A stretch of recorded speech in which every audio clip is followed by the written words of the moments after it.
Hi, my name is Rabbi Yosef Tropper, and I thank you so much for joining. This is part 2 about the Siyum HaShas. You might have seen part 1, which was the historical and some perspectives about the Siyum HaShas, and part 2 is entitled A Lasting Celebration.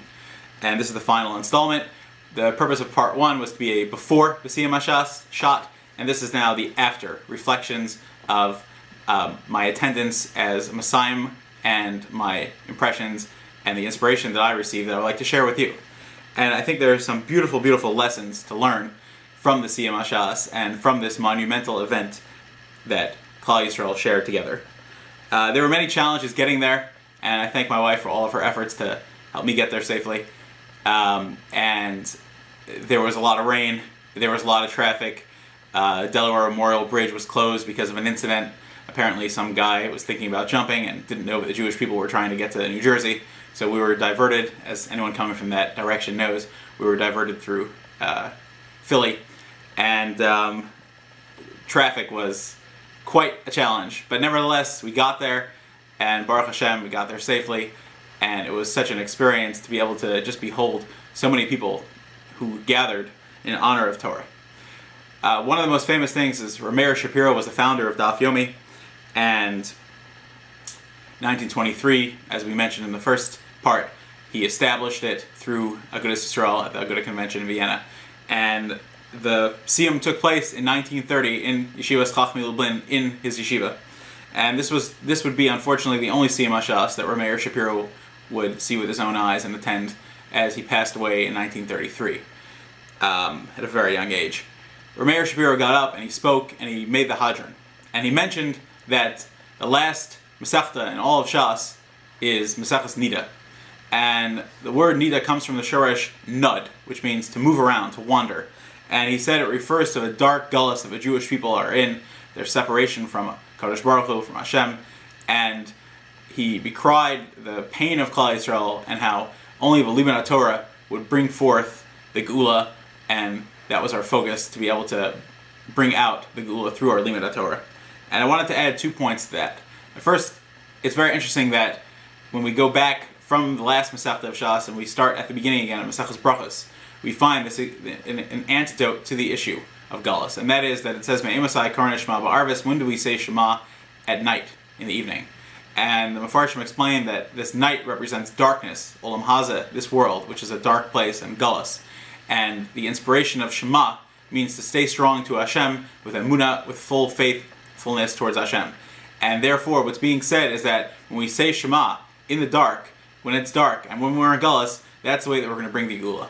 Another point which is very fascinating is brought down in the name of many Svarim, that Chazal tell us that when Hashem created Adam, it was a Friday, and Adam was able to be nena from the Or Shel Ma'aseh Bereshis, this light that was eventually hidden away for the tzaddikim, but it shone in the world for the Friday that Adam was created and until the end of Shabbos. And it shone for 36 hours, the Medrash says. And what's interesting is that there are 36 Masechtas in Shas that we have Gemaras on. And what that means is that the Ar Haganas, the hidden light, which Hashem stored for the tzaddikim, L'Asalevo, is hidden in the Torah.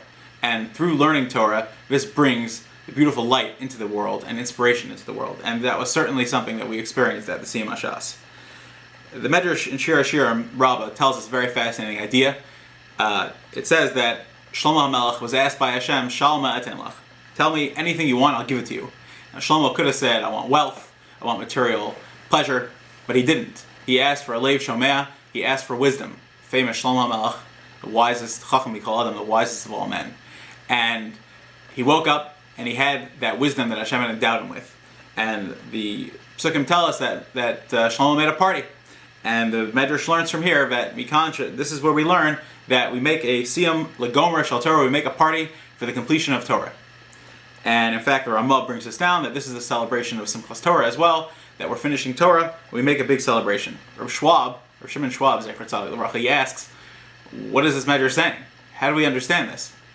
Shlomo HaMelech didn't learn anything. All he did was he asked for wisdom, and he got it. He woke up the next morning and he had it all. So where is the Gomer Shel Torah? What did he complete? What did he do? And what's the call for celebration? How do we understand this? Rav Shimon Schwab explains that what the Medrash is teaching us is that the celebration of Torah is not on the past. It's not on the past learning, primarily. It's not celebrating what was learned, because if so, then Shlomo didn't learn anything. He just got the wisdom. It's celebrating the future. Shlomo now had the wisdom, and now he had the ability to learn deeper and learn better and learn a more profound understanding of Torah and a deeper connection with Torah. And he said, Schwab explains that this is the same exact thing on Simchas Torah. Yes, we're celebrating the accomplishment of reading the whole Torah and completing it, but we're celebrating. We start laning the next thing, which is Bereshis. We start again, because we're celebrating. Now we can have a deeper understanding of Torah and connect with Torah even more. And it's the same thing at the Siyum HaShas. This is a tremendous celebration for the past accomplishment of all the people that were Moser Nefesh and that dedicated time every single day to be able to be Siyum HaShas for 7.5 years of hard work. And it's a beautiful, beautiful accomplishment. And that's something that we must be proud of and feel that joy. And the even bigger joy is to start again and to learn it even deeper and to connect to Torah in an even more profound way. And that's the Siyum, and that's a celebration. We mentioned in part 1 Rav Papa and his 10 sons that we mentioned in the Siyum, and we said a couple of pshatim why he's mentioned. Just wanted to add one more thing, and that is that if you look throughout Shas, Be'ezer Hashem, you'll be doing that slowly but surely, you will find that a lot of the statements that Rav Papa makes are in the context of and about the topic of Shalom Bayis and the family, the Jewish family. And I think that it's a very vital thing mentioning about a Siyum, that the purpose of a Siyum is to connect with the family and to bring beautiful Torah into the world and into the family. And anyone that went to the Siyum HaShas has a responsibility to bring home that inspiration to their family. I saw many Chashav Rabbanim there, and many Balabatim, and many beautiful people that were there and had their arms around their sons and were there, and it was a family celebration. And we have to carry that home, whatever the inspiration and anything that we learned, we should share it with our family members. And that's what Rav Papa stood for, and that's why we mentioned him at the end of a Siyum, that he brought the Torah into his family and he focused on Shalom Bayis, which was something that helped him establish Torah. One of the things that hit me so powerfully also at the Siyum was the idea of dancing together. It was a powerful experience. I never felt the stadium shake like that with all the dancing and all the feeling that was involved. It was a beautiful experience. I found that people were extremely pleasant and respectful towards one another. I found taking the public transportation, the bus that we took there, I found people to be very pleasant and very friendly and very nice and thoughtful towards one another, moving things for each other, and being conscious about other people's needs. I found people being very, very respectful in the lines, getting into the Siyum HaShas and handing people things and helping out and helping people find seats. There was a certain unified sense of purpose. Why we're all there? For Kavod Torah. And so when we have that focus on the respect of Torah and building Torah, then it automatically uplifts us and makes us better people. If we focus on the contrast between the Olympics, which are going on at the same time, and the Siyum HaShas, I think that there are some profound things that could be learned. Anu Ratzim, Mehem Ratzim, the contrast of how the Olympics are a celebration of the human body. They're a celebration of the endurance of the body and the performance of the body. And the Siyum HaShas, could be said, is the celebration of the human spirit, is the celebration of the soul. And what a powerful experience it was, and what a great simcha it was.